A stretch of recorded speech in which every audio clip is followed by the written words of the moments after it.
Dios les bendiga. Amén. ¿Estamos gozosos? Amén. ¿Estamos en gozo de Cristo? Amén. Se nota, se refleja en nuestra vida, Gloria a Dios. no importando las circunstancias que nos rodean. Amén. Hermano, yo voy a confesar algo aquí hoy. Yo tenía una imperiosa necesidad de ver a mis hermanos de nuestra congregación. Así como necesitamos de Cristo, necesitamos de cada uno de nuestros hermanos, sobre todo de nuestra iglesia local.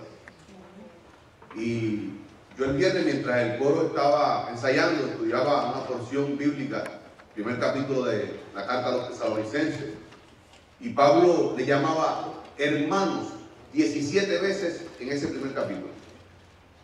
Y realmente no es decir hermano, mi hermano, es vivir eso de que esa persona es su hermano en Cristo. Hermanos, son palabras mayores. Y Pablo, cuando decía hermano, lo decía con su corazón. Sentía la imperiosa necesidad de amar a esos hermanos porque Cristo habita en cada uno de sus hijos. Así que yo, esta semana durísima para mí, pero tenía esa imperiosa necesidad de ver a mis hermanos de nuestra iglesia. Así que doy gracias a Dios porque estamos aquí, reunidos en la casa del Señor, y no importando las circunstancias, nadie nos quitará el gozo de Cristo, porque el mundo no nos dio ese gozo, nos dio Cristo. Así que estamos en la casa del Señor para escudriñar su santa, bendita y soberana palabra. Seguimos continuando con este estudio de las 70 semanas de Daniel. Dios mediante, hoy estaremos concluyendo este estudio para proseguir. Hemos hecho básicamente a nuestros hermanos que se están anexando al estudio el día de hoy, y aquellos que nos ven a través de internet también reciban saludos y bendiciones. Estamos estudiando el libro de Zacarías, la profecía de Zacarías. Hemos hecho un paréntesis, Daniel 9, 24, 27, porque es muy importante que podamos entender estas 70 semanas, por todo lo que hemos discutido, que guarda una relación con Zacarías, capítulo 9 en adelante.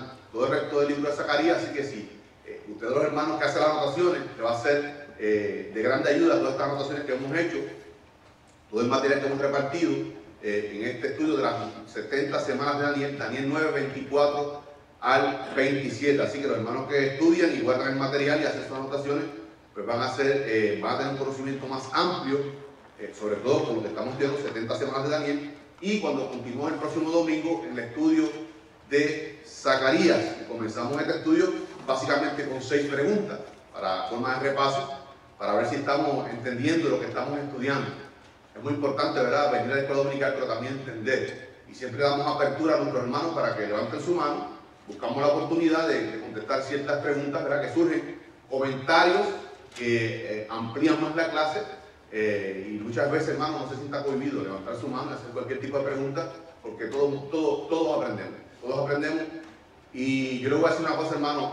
Yo reconozco que de Biblia sé muy poco o casi nada, porque la Biblia es palabra de Dios, es insondable.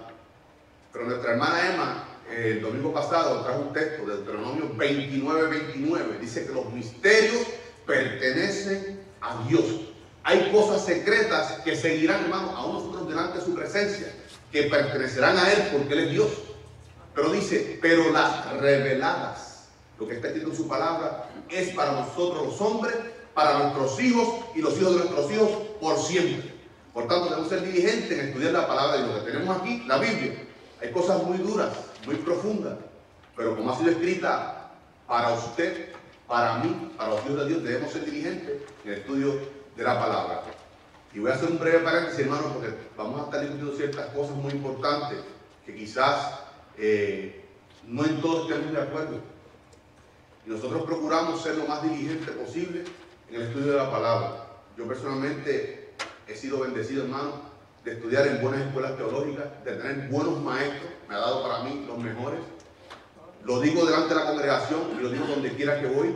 Dios me ha bendecido con una buena iglesia local, primera iglesia bautista hispana de Queicora. Dios me ha bendecido con un buen pastor maestro y me ha bendecido con buenos hermanos. Pero tenemos que ser cuidadosos en la tolerancia. Me voy a explicar, hermano. Tengo un amigo evangelista internacional, muy conocido en este sureste de la Florida, que me dice, no, Carmelo, tenemos que ser más rígidos y más regios en la doctrina. Todo eso está perfecto, tenemos que ser bíblicos. Pero si tú quieres cumplir, yo digo, hermanito, si tú quieres cumplir con la Biblia, comencemos con Efesios 4:2. Solícitos en guardar la unión del Espíritu en el vínculo de la paz.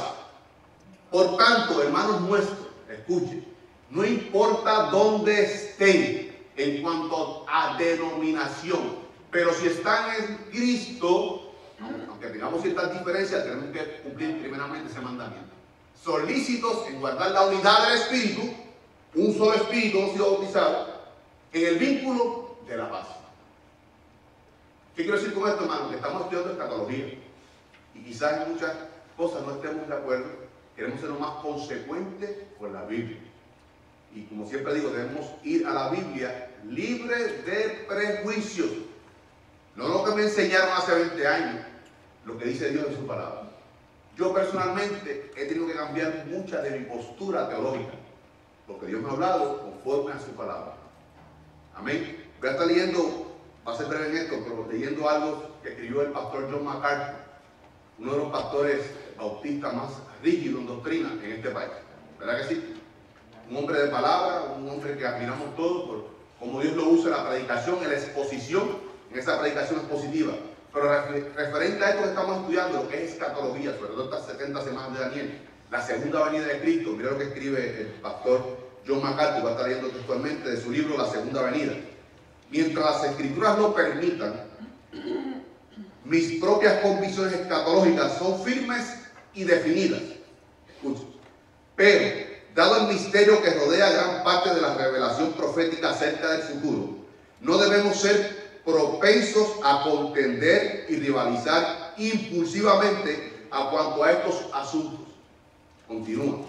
Aparte de los aspectos que son esenciales para el mensaje cristiano, como el hecho del regreso corporal de Cristo, la resurrección de los muertos y el triunfo final del Señor sobre todos sus enemigos, la profecía bíblica no debe separarnos de otros cristianos con los cuales no estemos de acuerdo.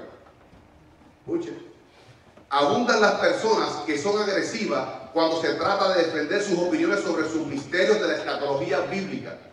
Sencillamente, todos los calendarios proféticos detallados, los gráficos dispensacionales y los detalles sobre el orden y la sucesión de todos los eventos proféticos no justifican la cantidad de atención, la intensidad en los debates ni el nivel de rencores internos.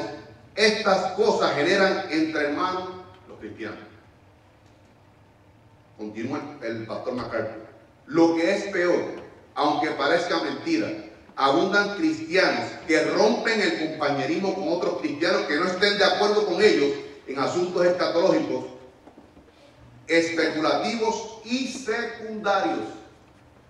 Pero nuestra humildad al abordar temas tan misteriosos debería verse acompañada por el amor hacia los que no tienen la misma perspectiva, una perspectiva diferente. Recordemos que a pesar de la inmensa cantidad de profecías detalladas en el Antiguo Testamento acerca del primer advenimiento de Jesús, únicamente fueron pocas las personas que reconocieron ese evento cuando sucedió. ¿Verdad que sí? Finalizo. Entonces, es claro que hay muchas nubes de misterio que ofuscan nuestro pleno entendimiento de muchos de los aspectos relacionados con el regreso de nuestro Señor. Pero si cree que esa es una excusa para la ignorancia, el escepticismo o la apatía con respecto al tema de la segunda venida de Cristo, es mejor que lo piense con mucho cuidado. O sea que aunque haya diferencias con nuestros hermanos de otras denominaciones, tenemos que cumplir el primer mandamiento más importante, que ese es solícitos en guardar la unión del Espíritu en el vínculo de la paz. Pero yo tengo que ser apologético por lo que yo creo que es consecuente con la Biblia. Pero debo respetar y amar a mis hermanos que piensan distinto a mí. Sobre todo en estos temas escatológicos. ¿Por qué digo esto? Porque vamos a estar viendo ciertas cosas que quizás las hemos estudiado de otra manera y suene distinto a lo que hemos estudiado, pero tratamos de ser lo más diligentes en el estudio de la palabra, lo más consecuente. Y Dios me libra a mí de traer una herejía abierta. Puede ser que a través de ignorancia cometa errores, sí, como todos. No lo sabemos todos. Yo me considero simplemente un estudiante de la Biblia. De la Biblia no sé nada. Tengo mucho que aprender de la Biblia. Así que guardemos, amemos a nuestros hermanos que piensan distinto a nosotros, aún dentro de nuestra iglesia local. Hermanos, pues continuamos con el estudio, con un espíritu correcto para seguir estudiando esta profecía de Zacarías. Básicamente son 6 preguntas que estamos contestando en este estudio. Yo mediante vamos a estar terminando en el día de hoy estas 70 semanas y proseguir el próximo domingo con el estudio de Zacarías 9, 10 en adelante. Discutimos qué son las 70 semanas, ya se lo hemos contestado, cómo se interpretan estas 70 semanas, diferentes escuelas teológicas y cuál es nuestra postura, cómo se dividen, estudiamos cómo se dividen esas 70 semanas y en base a qué son esas 70 semanas. Sobre todo, hermano, en base a qué fueron esas 70 semanas. En base a la desobediencia del pueblo de Dios. Discutimos la semana pasada varios eventos que son, vamos a decir, tiempos que Dios no toma en cuenta. Discutimos 4 periodos, hacemos esto a forma de resumen, y si usted no ha entendido algo, hermano, levante la mano para explicarlo. Discutimos la semana pasada 4 eventos, usted lo tiene en la plantilla, voy a buscar la plantilla. Lo tenemos en la plantilla número 6, de los documentos que repartimos. Discutimos que habían 4 eventos de 490 años. Los números que tienen al lado, entre paréntesis negativos, son tiempos que por causa de desobediencia del individuo o del pueblo de Dios hubo una pausa o un paréntesis dentro de esos 490 años. Hermanos, simplemente estamos buscando una correlación de otros periodos de 490 años. Discutimos que desde la promesa de Jehová a Abraham hasta la entrada a la tierra prometida pasaron 490 años y 15 años que Abraham estuvo en desobediencia cuando tomó a Agar para procrear un hijo, Ismael. Otro periodo era desde el éxodo donde ellos entran hasta la dedicación del templo de Salomón, también pasaron 490 años, pero hay 131 años por la rebeldía del pueblo de Dios que se conoce como el periodo de los jueces. Otro periodo fue desde la dedicación de ese templo de Salomón hasta el regreso en el 538, que es lo que estamos estudiando.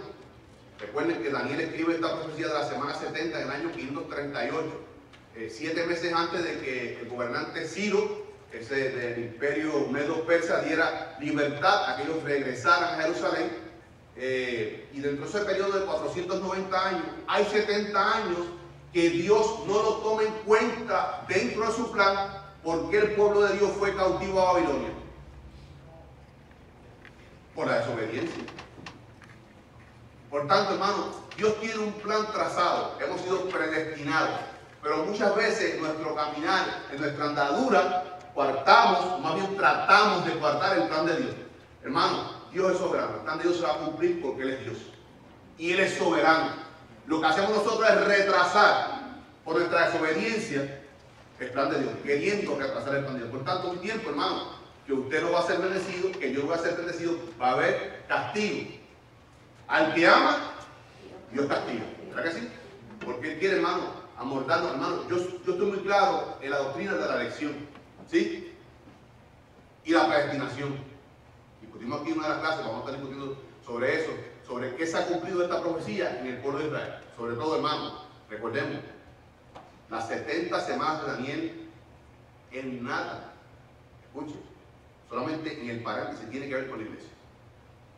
Esto es para tu pueblo, Daniel, Israel, para tu ciudad, Jerusalén. Pero en ese paréntesis, por la rebeldía del pueblo de Israel, por el plan eterno de Dios, entra la iglesia. Cristo edificando su iglesia, creo que discutimos ese paréntesis, que no sabemos hasta cuándo se cumplirá la plenitud de los gentiles, y Cristo venga por nosotros. Dios quiera sea en este instante, por nosotros.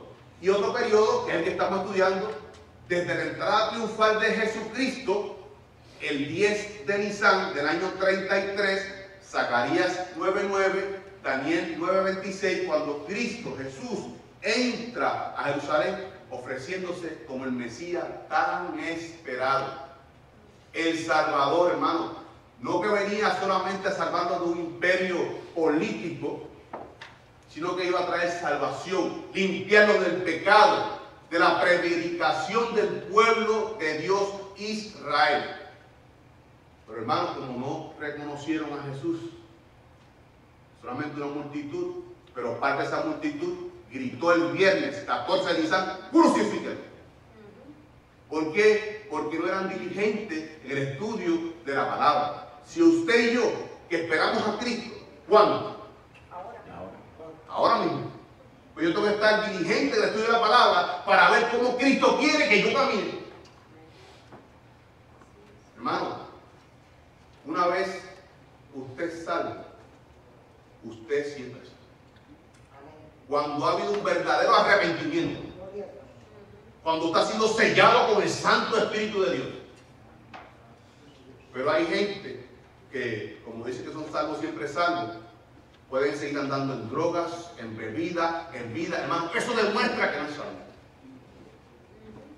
Por tanto, el resto de la iglesia se va a quedar. Pero si usted ha sido llamado por el Santo Espíritu de Dios, a un arrepentimiento genuino, usted ha sido sellado, regenerado por el Santo Espíritu de Dios, usted nunca perderá su salvación. Por tanto, Pablo dice, como usted anda en novedad de vida, camine como un hijo de Dios. Por tanto, tengo que ser diligente en el estudio de la palabra, reunirme con mis hermanos, para crecer en el conocimiento de Dios y andar como mi Jesús andó. Viviendo una vida en santidad. Y este cumplimiento de esta semana 70 todavía no ha llegado a su culminación con lo que se llama la tribulación. Esa última semana, que de 7 años, es la que el pueblo de Israel pasará por esa purga. Dios hará una purga de 2/3 partes, hermanos, de los israelitas se perderán. Serán cortados de la tierra. Solamente una 1/3 parte será salvo. ¿Cuánto es esa cantidad? No sabemos. Pero sí sabemos que muchas personas durante este tiempo de purga vendrán al Señor. Por los 144,000 escogidos de Jehová que predicarán, ¿qué evangelio? El evangelio eterno de Dios. Para salvación. Discutimos una de las clases sobre lo que es cuando el rapto de la iglesia venga, que el Espíritu Santo dará cabida o le dará paso para que el anticristo pueda ejecutar ese malvado plan en cuanto a Satanás. Pero recordemos el plan de Dios para juzgar, para purgar a Israel y las naciones. Por tanto, cuando Cristo venga en el rapto de la iglesia, no es que el Espíritu Santo se va de la tierra. Porque si hay salvación durante la tribulación, y la palabra dice que es imposible, si el ser humano, si el hombre o la mujer no es asistido por el Santo Espíritu de Dios, entonces no va a haber salvación en la tribulación. Simplemente el Espíritu Santo le dará camino para que se manifieste el impío. Pero Él estará sobre estos 144,000 que estarán predicando el Evangelio. Para redarguir, hermano. No es usted sentirse pecador, es usted saberse y sentirse pecador. Usted tiene necesidad, el Espíritu Santo lo redarguye, lo convence de juicio de pecado, y usted viene asistido por Él a los pies de Él. Por tanto, si hay salvación en la tribulación, tiene que ser por obra del Santo Espíritu de Dios. También discutimos lo que es la entrada triunfal, cumplimiento de Zacarías 9:9, Daniel 25, 26a. Discutimos ahí lo que era Mateo, Marcos, Lucas y Juan. Aparece este evento en los 4 evangelios. Otro que discutimos era, hermano, vamos a hacer un poquito más pausado en esto para que podamos entender ciertas cosas de lo que era el año sabático. Recordemos que este periodo de 490 años por la desobediencia del pueblo de Dios. Vamos a estar discutiéndolo brevemente, semana allí. Sí, todavía durante este tiempo de tribulación habrá tiempo para arrepentimiento. Bueno, Todavía el Espíritu Santo dará cabida. seguro, porque si no es por el Espíritu Santo, hermano, escuchen, fíjense, la salvación es por gracia, don de Dios. Si el Espíritu Santo no actúa, entonces sería obra del hombre. Pero todavía hasta ese momento hay. Mas por salvos sois gracia, porque es don de Dios, mano de ustedes. Por tanto, el Espíritu Santo tiene que convencer de juicio y de pecado a esas personas durante la tribulación. Lo que pasa es que hoy día, como actuaba el Espíritu Santo en el Antiguo Testamento, hoy hay permanencia en cada uno de los de Dios del Santo Espíritu de Dios. ¿Sí, hermano? Pero es la mitad del tiempo de la tribulación hasta que lleguen los decapitados. Una vez que llega el tiempo de la decapitación, ya. Ya, porque No hay ya, más chance. hermana, durante los 7 años del periodo de tribulación, desde el día primero Hermana, ¿sabe cuándo se termina el tiempo o la oportunidad? Cuando ya Cristo está aquí. Pero mientras hay tiempo para arrepentimiento. O sea, no podemos marcar un tiempo hasta cuándo va a estar el Espíritu Santo, sino los 7 años, cuando ya Cristo sea visible, ya es imposible que haya salvación. Hasta tanto Cristo no venga, todavía hay oportunidad. Hasta el último instante, durante el tiempo de la tribulación, hay oportunidad para salvación. Sí, porque según yo había entendido hasta ahora, ¿no? Yo estoy hablando por mí. Hasta el momento de los 3 años y medio que no se manifiesta como anticristo, que es cuando decapitan, ya después la única oportunidad que hay es para su pueblo Israel durante el milenio. Ya para los demás. No, dice Israel y las naciones. Dice Israel y las naciones. Y muchas, hermanas, muchos te lo dicen. No, lo que pasa es que dice las naciones son los israelitas que están en otros países, ¿no? El israelita es israelita donde quiera. En la luna sigue siendo judío. Las naciones está hablando de los gentiles. Para todo el mundo hay oportunidad durante el tiempo de la tribulación. Lo que pasa, hermana, que no va a estar la iglesia. Yo siempre digo, hermano, que si la iglesia se sacara de esta ciudad de aquí fuera nada más, la verdadera iglesia de Cristo, los verdaderos creyentes, a los que Dios oye, porque Dios no escucha al pecador, hermano, esta ciudad fuera un desastre. Porque tenemos que orar, hermano, no solamente por nuestra vida espiritual, por nuestra iglesia local, por nuestra comunidad, por los dirigentes, por los maestros de escuela, por los estudiantes, por los niños, por todo. Por tanto, no hay un pueblo clamando, hay un Dios que tiene misericordia, porque Él oye a su pueblo. Por tanto, la tribulación, hermana, va a estar 244.000 ungidos, elegidos por Dios para predicar el evangelio. Pero va a ser un poco más distinto, dice la palabra, tiempo no experimentado como nunca antes. Así tenemos que predicar a las personas que el momento de salvación, ¿cuándo es? Ahora, hoy, es el día de salvación. O sea, yo no puedo estar descansando, no, si me quedo durante el rato, hay una oportunidad. No, yo me voy con Cristo en su rato. Porque yo soy hijo de Dios. Discutimos las 3 señales del domingo pasado, donde yo puedo reconocer que usted es un hijo de Dios. ¿Verdad? Lo discutimos. No porque lo dice la Biblia. Yo, ¿cómo sé que soy hijo de Dios? ¿Cómo yo sé que si Cristo viene ahora? Como dice nuestro hermano Pino, hago tremendo hueco en ese techo. Porque me voy con Cristo. ¿Verdad que sí? 1, porque el Espíritu de Dios, el Santo Espíritu, habla a mi espíritu que soy hijo de Dios. 2, porque no ando en pecado. No disfruto del pecado. Ya el pecado no es el modo mío de vida, es el ciclo vicioso. Pecamos, sí pecamos, pero reconocemos que hemos pecado y que si no nos arrepentimos nos trae juicio por el Santo Espíritu que muere en nosotros. Y tercera, porque amo a mis hermanos. Tenga cuidado, hermano. Si usted es prejuiciado con un hermano, si usted es celoso con un hermano, si usted envidia a un hermano, si usted odia a un hermano, porque eso demostraría entonces que usted no es un verdadero hijo de Dios. Cuidado. Y tenemos que ser pacientes, hermano. Bíblicamente, muchos seguidores de Cristo, miles de seguidores de Cristo, pero habían 12 muy íntimos con Cristo. ¿Sí?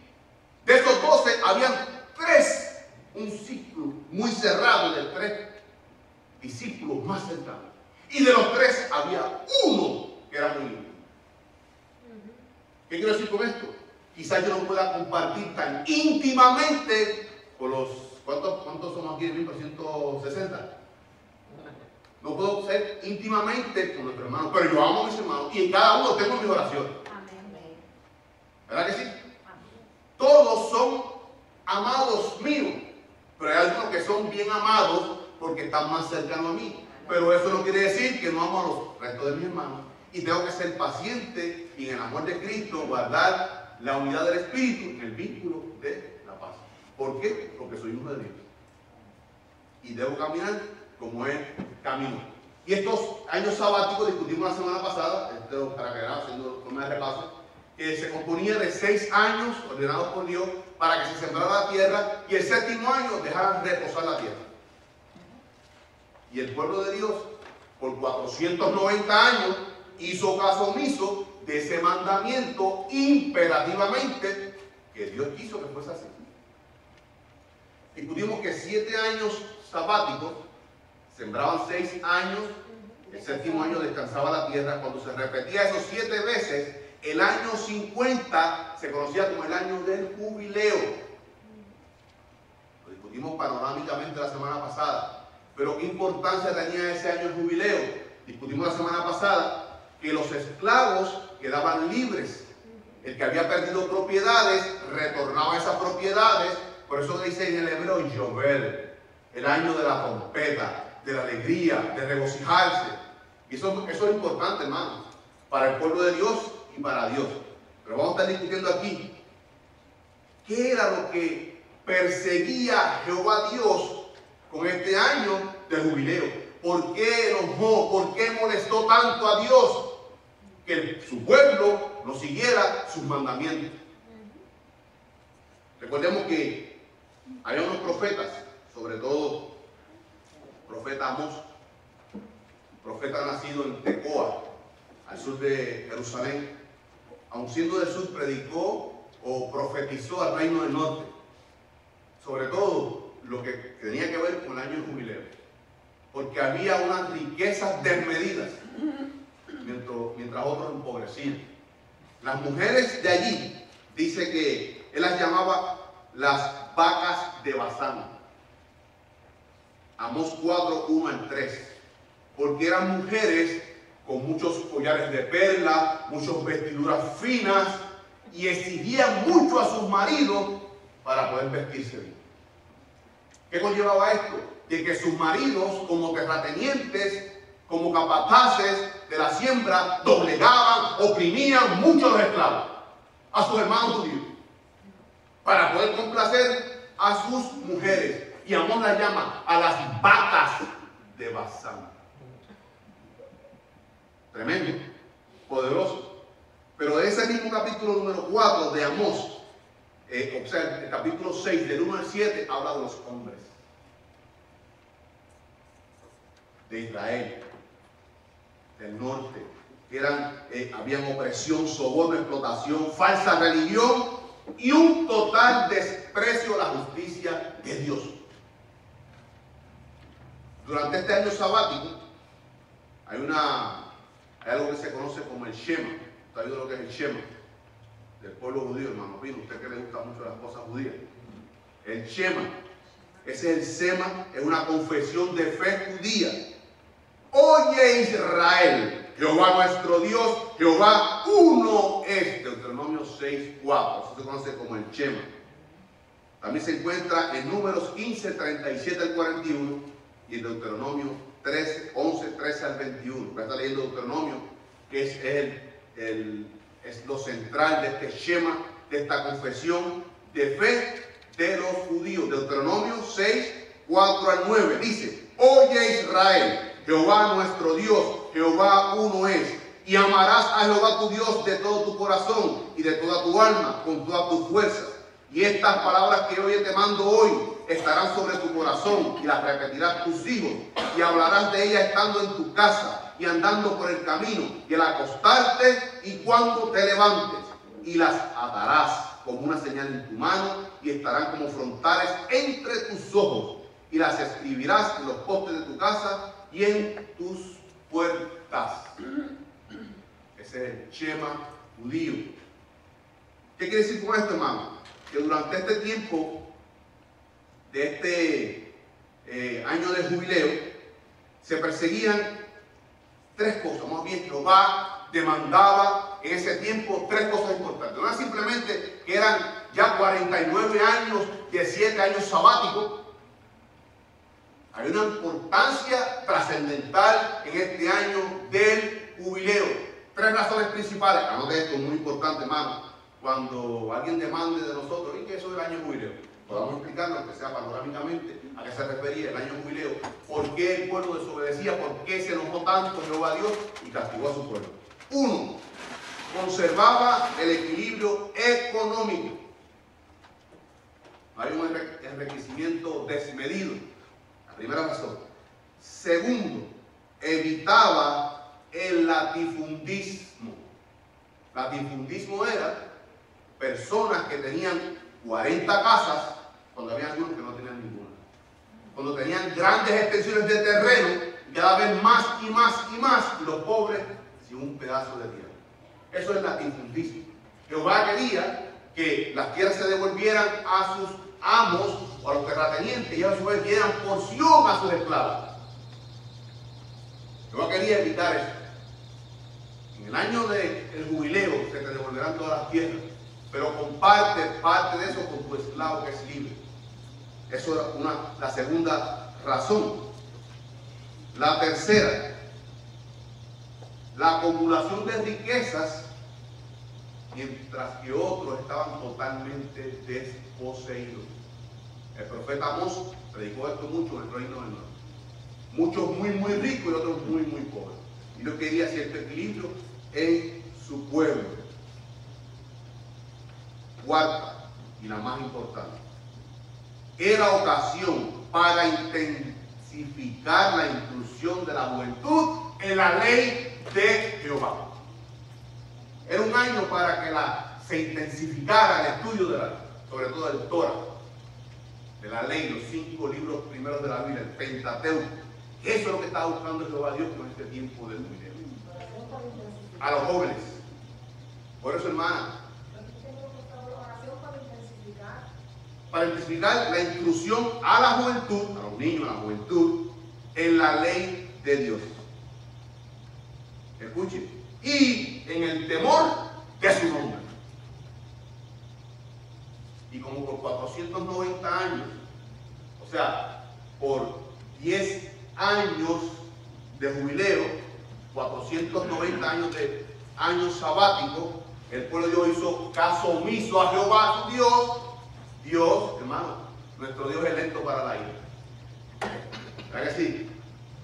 Pero la ira de Dios, nuestro hermano González, yo recuerdo hace más de un año, en la escuela dominical de Apocalipsis, nuestro hermano González dice que la ira es una respuesta de Dios. ¿Por qué? Por la desobediencia del hombre. Por su santidad. Hermano, ese mismo es un Dios que es santo. ¿Sabe qué? Nosotros decimos 3 veces santo. Porque ahí Isaías nos dice santo, santo, santo. ¿Sabes lo que pasa? Que el hebreo no tiene superlativo. Dios, no es 3 veces santo, es infinitamente santo. Infinitamente santo. O sea, el hebreo no puede decir santísimo, como decimos nosotros. Ellos decían santo, santo, santo, cuando tienen superlativo. Pero nosotros sabemos que nuestro Dios no es 3 veces santo, es infinitamente santo. Eso es muy claro, hermano. ¿Por qué? Porque es Dios, que es infinito. Por tanto, todos sus atributos son infinitos. Entonces, se santificaba la ley de Jehová y se le enseñaba a los jóvenes el temor del Señor. Por eso, hermano, en cierta medida, María fue tremenda mujer de Dios. Instruyó al niño Jesús en la ley de Jehová. Jesús conocía la ley porque era Dios. Sí, pero también la conocía porque era Dios hombre, porque era 100% hombre y fue instruido. Esto correspondía a las mujeres de los hogares, enseñar el Shema a los niños. Por tanto, cuando Jesús entra al templo a los 12 años, María hizo un buen trabajo con Jesús, porque él contestó todas las preguntas que le hicieron los doctores de la ley. Por tanto, es menester nuestro, hermano. De nada me vale a mí yo enseñar Biblia a la iglesia local si no instruyo a mi esposa, si no instruyo a mis hijos. Sería un tremendo hipócrita. ¿De qué me vale? ¿De qué nos vale? ¿De qué nos vale venir a servir a Jehová y a su santo templo y cantar himnos si no les testificamos, si no les predicamos, enseñamos la palabra de Dios a nuestros seres queridos? Seríamos tremendo hipócrita. Por tanto, el pueblo de Dios, Dios demandaba de su pueblo que fueran diligentes en el estudio de la palabra y enseñar a sus hijos a caminar en el temor de Dios. Y eso es lo que está haciendo aquí Jehová Dios en estos 490 años que ellos pasaron por alto. Es el año del jubileo. También discutimos lo que eran los pactos, porque se está cumpliendo aquí uno de los pactos, el pacto abrahámico.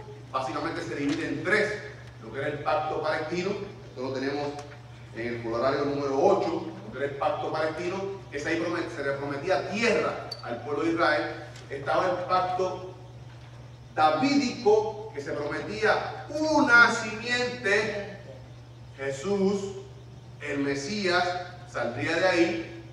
Y un nuevo pacto, Jeremías 31 al 34, que prometía bendición para Israel y las naciones. Ahí estamos incluidos ellos en ese pacto, nuevo pacto. Y eso se está cumpliendo en Zacarías 9:9, la simiente. Por eso, hermano, Mateo, el evangelista Mateo enfatizaba más a Jesús como hijo de David que como hijo de Abraham. Porque el evangelio de Mateo fue escrito, o sea, en el sentido original, a judíos. Por tanto, ellos pudieron reconocer más ese pacto davídico que se estaba prometiendo la simiente. No tanto el pacto abrahámico, porque el pacto abrahámico era más global, más general. Pero el pacto davídico era más específico, prometiendo el Mesías esperado. Salvador suyo, Salvador mío. Amén. Amén. Amén. El Mesías esperado. Por tanto, por eso Mateo dice, el hijo de David, el hijo de David, el hijo de David. Para que ellos pudieran reconocer que era la simiente prometida que salía de Abraham. Por eso los hijos decían, tú, hijo de David. Reconociendo que Jesús era el Mesías esperado, los cielos. Por tanto, eso se está cumpliendo ahí lo que es la simiente. Ahora, hermana Noira, usted me hizo una pregunta sobre el territorio, y para beneficio de todos nuestros hermanos. ¿Qué se prometió? ¿Qué tierra está prometiendo Jehová Dios al pueblo de Israel? ¿A qué tierra, cuando venga su segunda venida, Cristo le dará a su pueblo, que el pueblo de Dios tomará posesión de ella? Génesis nos habla de una tierra, pero el profeta Ezequiel 47, 13 al 23 y capítulo 48, habla de la redistribución de la tierra. Ezequiel 47, 13 al 23 y el capítulo 48 habla allí la redistribución de la tierra. Escuche, anote esto. El libro de Ezequiel, del profeta Ezequiel, contemporáneo con Daniel, no se aceptó dentro del canon bíblico por 900 años. En el año 900 de nuestra era fue que entró al canon bíblico el libro de Ezequiel, por esta porción, Ezequiel 47, 3 al 23 y el capítulo 48, porque habla de otra redistribución. No, Jehová Dios prometió desde Cades Barnea hasta Amaná. Y hay otra redistribución que Ezequiel habla aquí. Jehová Dios está hablando en el contexto de Moisés, de Josué. En Ezequiel está hablando del milenio. Vamos a estar viendo esto aquí, hermano, para que podamos entender a qué se refiere cuando hablaba de tierra. Vamos a ver unos mapas para que podamos entender esto. Hermano, si usted tiene buena vista, todo esto es tierra. Miren, esto es Cades Barnea, área en el norte del Sinaí, donde los israelitas acamparon. Esto es Cades Barnea, donde ellos acampan para entrar a tomar posesión de la tierra prometida. Ellos tienen que pelear. ¿No? Ya Jehová se lo ha prometido. Él irá como poderoso gigante delante de nosotros peleando la batalla. Simplemente nosotros poseemos lo que nos da. ¿Verdad que sí? Hermano, usted no pelea en la batalla. Cristo, ponga sus cargas en Cristo y Él peleará. Pero tiene que confiar en Él y poner sus cargas a Cristo, porque Él es poderoso, yo no. Y que nos ayude a caminar en el poder del Santo Espíritu de Dios, para afrontar, hermano, las circunstancias. Por tanto, ellos acampan aquí, Cades Barnea, para estar viendo, hermano, lo que Jehová Dios promete a Moisés y Josué, que ellos ocuparon o poseyeron, que ocuparon cuando regresan del exilio, sobre todo en el periodo de los Macabeos, hermano Omar. ¿Y qué está prometiendo Jehová Dios durante el milenio? Vamos a ver aquí la gráfica. Esto es Cades Barnea.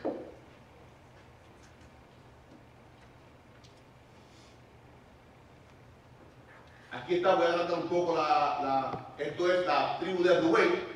Entonces, por un relato, no vamos a entrar en detalle, de Moisés, Jehová Dios no le permitió entrar a la tierra prometida, pero le enseñó a la distancia toda la tierra que iban a poseer.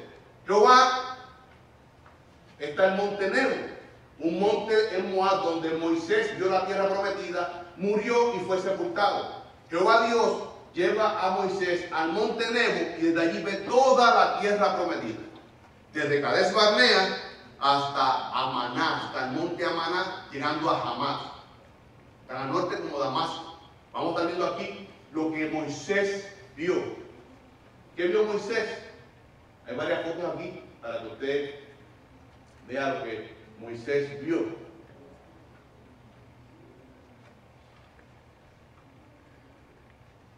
Esto, hermano, es la cumbre del monte Nebo. Por tanto, Moisés está mirando tan al sur como a Cades Barnea y tan al norte, por acá arriba, como Amaná, el monte Amaná. Esta foto fue tomada en el 2008, desde la cumbre, donde Jehová Dios hace que Moisés suba para que vea todo lo que le estaba prometiendo a su pueblo.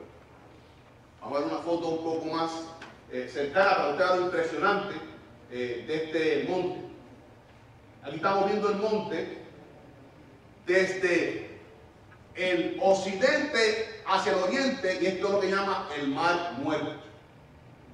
Posiblemente una de estas cumbres es que Moisés sube para ver toda la tierra prometida hacia acá, hacia nosotros, hacia el occidente. O sea que Moisés vio toda la tierra que Jehová Dios estaba prometiendo. Vamos a ver otra foto un poco más cerca para usted ver lo impresionante de este monte. Monte impresionante. Son casas, residencias abajo. Creo que son más de 8.000 metros de altura. Una altura tremenda. Pudo ver todo eso, hermano. Muchos teólogos dicen, teólogos liberales dicen que era imposible que tuviera esa visión de esa extensión tan grande de 600 kilómetros. Pero quien lo subió allí no fue Dios. ¿Hay algo imposible para Dios? Dios no puede aclarar el ambiente para que él viera todo lo que le había prometido. El Dios que yo le sirvo es todopoderoso. Amén. Por tanto, Moisés vio toda la tierra prometida. Ahora vamos a continuar con el estudio de esta proyección del mapa, para que vamos a ver lo que está tomando el pueblo de Israel.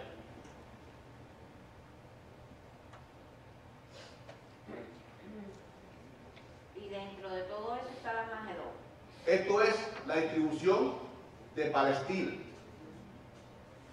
Vemos aquí Cades Barnea, tan al norte como el monte Hermón, un monte que marcó el límite norte de la conquista de Josué.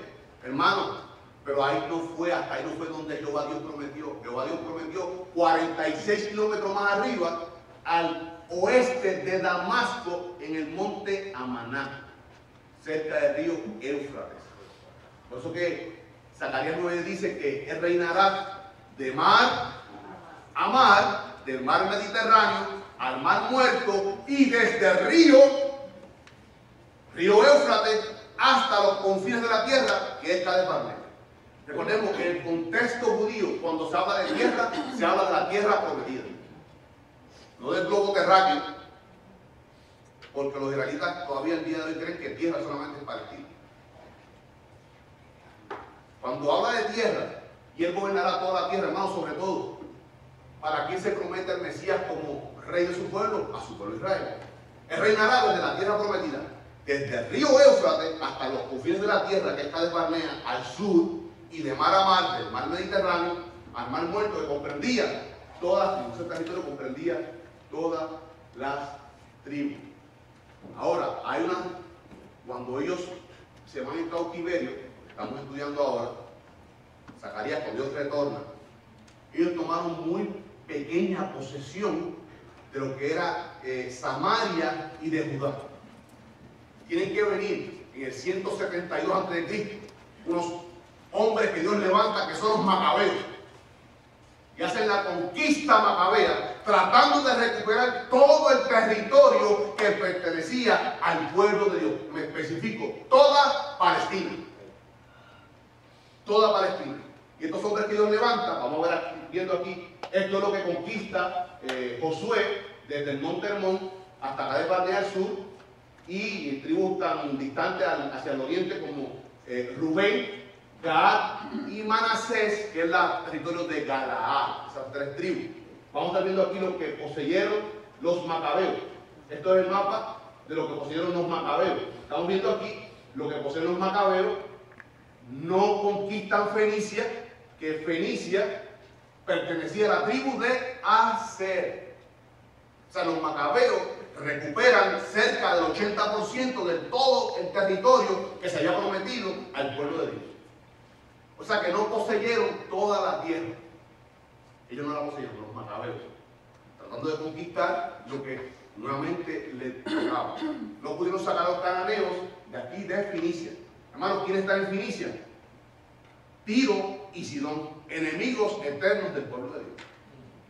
O vamos a decir, no eternos, perpetuos del pueblo de Dios. Ellos no pudieron sacar los macabeos a esta gente de aquí. Lo que es Ptolomeida, se conoce como Aco. Vamos a estar viendo algunas fotos de Ptolomeida. Esta es la parte de Ptolomeida, que inclusive en esta ciudad, tan al norte, tan al noroeste, Pablo estuvo allí, en el libro de los Hechos, 21:7, tenemos aquí, dice, nosotros, Pablo, nosotros completamos la navegación, saliendo de Tiro y arribando a Ptolomeida, y habiendo saludado a los hermanos, nos quedamos con ellos un día. O sea que Pablo, para el tiempo del Nuevo Testamento, ellos reconocían que esa parte de ahí era el territorio de lo que es Palestina, de la tierra prometida de Dios. Ahora, recordemos lo que Jehová promete, desde Cades Barnea hasta el monte Amana, lo que puede poseer Josué desde Cades Barnea hasta el monte Hermón. Se le quedaron 46 kilómetros sin conquistar. Pierden todo eso por la desobediencia, son llevados a cautiverio, por tanto da lugar, como no están defendiendo la tierra, que vengan invasores. Y todavía hay una lucha con la franja de Gaza, que eso pertenece al pueblo de Dios y retornará al pueblo de Dios. Por tanto, Dios levanta después de este periodo, en el año 172, los macabeos para, hermanos, lo que es la guerra santa, la verdadera guerra santa del pueblo de Dios. Yo traigo unos, no sé si nos da tiempo ver algunas lecturas del libro de los macabeos, hermanos, son libros apócrifos, pero es historia y son verdad. Para que podamos entender ciertos eventos de la profecía, que son paralelos con lo que estamos estudiando. Y estos macabeos entran en una guerra y toman cerca del 80% de la posesión de ese territorio, volviéndolo al pueblo de Dios. Ahora, para que usted me preguntara, hermano Loida, Ezequiel, eso que te cité, Ezequiel 47, 3 al 23 y 48, lo que se llama la redistribución, que eso va a ser para el milenio. Este mapa lo tenemos aquí, que es lo que está hablando Ezequiel. No vamos a discutirlo, hermano, porque vamos a entrar en muchos detalles, nos vamos a distanciar.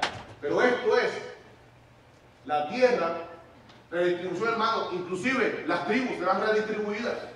Usted toma esa asignación esta semana, leer Ezequiel 47, 3 al 23 y el 48. Para usted ver la redistribución, hermano, y el judío no podía entender hasta el día de hoy, inclusive, que en la sinagoga no se cita esta porción de la Biblia.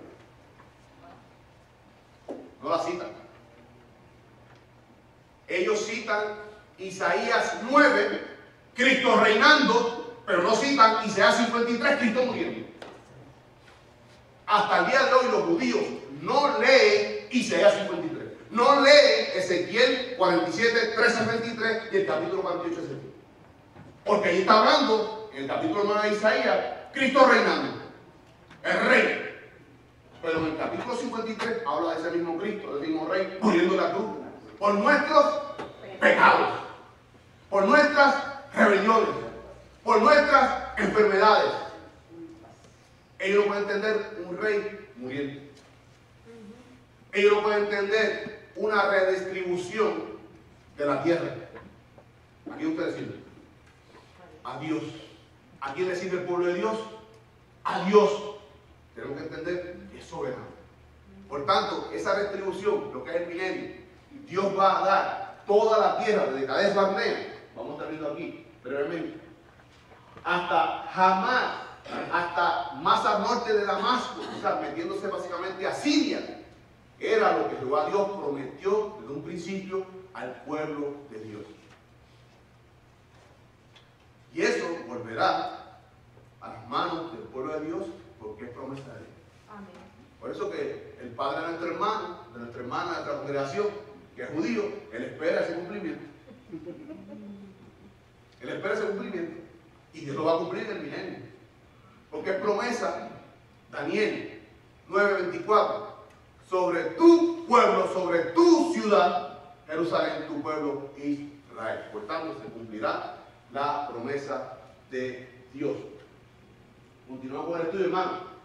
Por tanto, eso es la retribución después de esas 70 semanas, cuando Cristo venga en gloria en la segunda venida. Discutimos que habían 4 decretos y había uno que marcaba el comienzo de este periodo. Primer decreto de Ciro, el 538, para que los israelitas retornen a Judá, a Jerusalén, a reconstruir la ciudad. Darío primero, en el 520, cerca de cuando Zacarías, Confirmación del decreto de Cristo. es una confirmación. ¿Por qué hay una confirmación? Pregunta, ¿por qué hay confirmación en el 520? Porque cambió de rey. Hay otro rey que está diciendo, yo como rey ahora de este imperio medo-persa, confirmo lo que dijo Ciro 18 años atrás. Estoy confirmando Dios. Por tanto, ese segundo decreto es una confirmación del primero. Usted tiene los textos bíblicos para que lo puedan leer. El tercer decreto es de Artajerjes, que tenía que ver mayormente con los ¿qué? Rituales. Con los rituales, Y el dinero. los sacrificios y lo económico. El cuarto decreto, que es el que marca el comienzo de las 70 semanas también de Artajerjes en el año 444 antes de Cristo. Ahí cumpliéndose Daniel 9:25, que usted lo encuentra en Nehemías 2:1 al 9, ese decreto. Aquí vamos a estar viendo lo que son las 3 regresos, los 3 retornos del pueblo del exilio. Usted lo tiene ahí en el colorario número 10. Tiene el número 10 para que puedan seguir en su hogar de lo que es el retorno. Aquí vemos la fecha del 444. Cuando Nehemías, eso marca ese retorno de Nehemías con cerca de 5.000 judíos para edificar Jerusalén, el edificio de lo más importante, la muralla. Por tanto, 444, 49 años fueron las primeras 7 semanas que se reconstruye todo Jerusalén, cumplimiento en el 395 antes de Cristo. Las 62 semanas restantes son consecutivas desde que se termina la construcción, no solamente de la muralla, sino de toda la ciudad, en el 395 hasta el año 33 de Cristo, cuando Cristo hace triunfar a Jerusalén. Mateo 21, 1 al 11, Zacarías 9, 9, Daniel 9, 26. Dando cumplimiento. Por tanto, cuando Jesús hace su entrada triunfal a Jerusalén, en el año 33, lunes 10 de Nisan, sacrificado viernes 14 de Nisan, el día de la expiación, hay lo que se llama, ¿qué discutimos aquí? Un paréntesis. Cristo conformando su iglesia. Ahí está usted y estoy yo, hermano. Por tanto, ahí cesó ese reloj cronológico, terminando la semana 69, en la entrada triunfal, lunes 10 de Nisan del año 33, Jesucristo ofreciéndose como el Redentor, como el Mesías, ya Yeshua, ya Mashiach, Jehová, Jesucristo el ungido. Santo. Hermano, Zacarías 14, 1 al 4, dice que la segunda venida vendrá Jehová. Un Dios, 3 personas.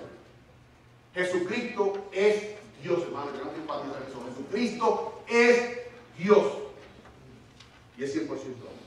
Dios, hombre. Por tanto, esa semana se completa en el 533, la entrada triunfal de Jesucristo. Y cuando Él muere, el año 33, viernes, esa misma semana, viernes 14 de Nisan, que es el día de la expiación, que se ha cumplido, hermano, de esas 69 semanas. Se ha terminado la prevaricación, se le ha puesto fin al pecado y se ha expiado la iniquidad. ¿Dónde? ¿Dónde? En la cruz del Calvario. Eso se cumplió en el primer advenimiento de Jesucristo en la cruz del Calvario. ¿Qué queda por cumplir? ¿Qué queda por cumplir? Traer la justicia perdurable. ¿Hay justicia hoy? En parte. No una justicia perfecta. Pero cuando Cristo venga a su segunda venida, se traerá la justicia en Jesucristo perdurable. En el milenio y en los nuevos cielos y nueva tierra. Se sellará la visión y la profecía. ¿Por qué? Porque Él estará cumpliendo toda la Escritura. Desde esta entrada triunfal, segunda venida, implantación del reino milenario, los 1000 años, el juicio del trono blanco y cielos nuevos y nueva tierra y el estado eterno con nuestro Dios. Eso sellará la visión y dará cumplimiento total de la profecía de Dios. Dice, y ungir al santo de los santos. O sea, ungir al lugar santísimo, que es el templo nuevo reconstruido en la tribulación. Ahí Jesús mismo estará entrando para santificar el lugar santísimo. Porque los sacrificios del pueblo de Israel, ¿quién entraba? Un sacerdote, un pecador.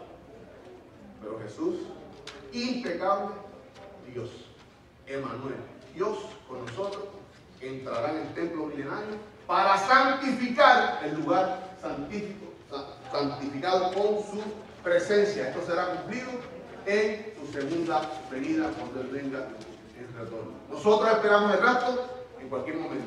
El pueblo de Dios, Israel, espera la segunda venida. Los que lo esperan todavía como Mesías.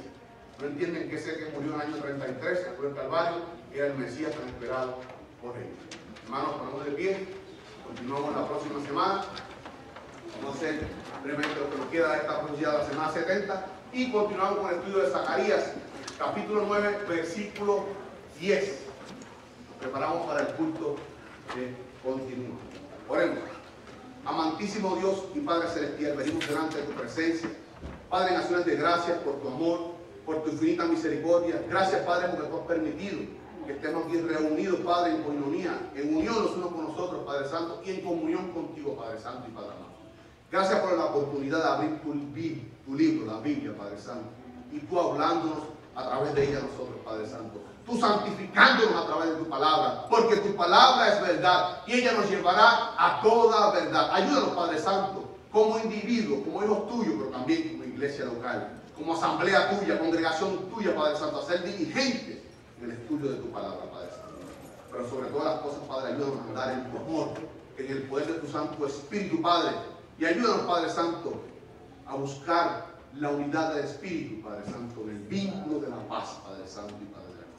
Ayúdanos a proyectarnos como iglesia tuya, pueblo tuyo, hijos tuyos, Padre Santo, y que tu poder y tu amor sea manifiesto a través de tu iglesia en este mundo, Padre Santo, y que podamos testificarte a ti, Cristo, con poder, Padre Santo, para tu gloria y para tu honra, Padre Santo.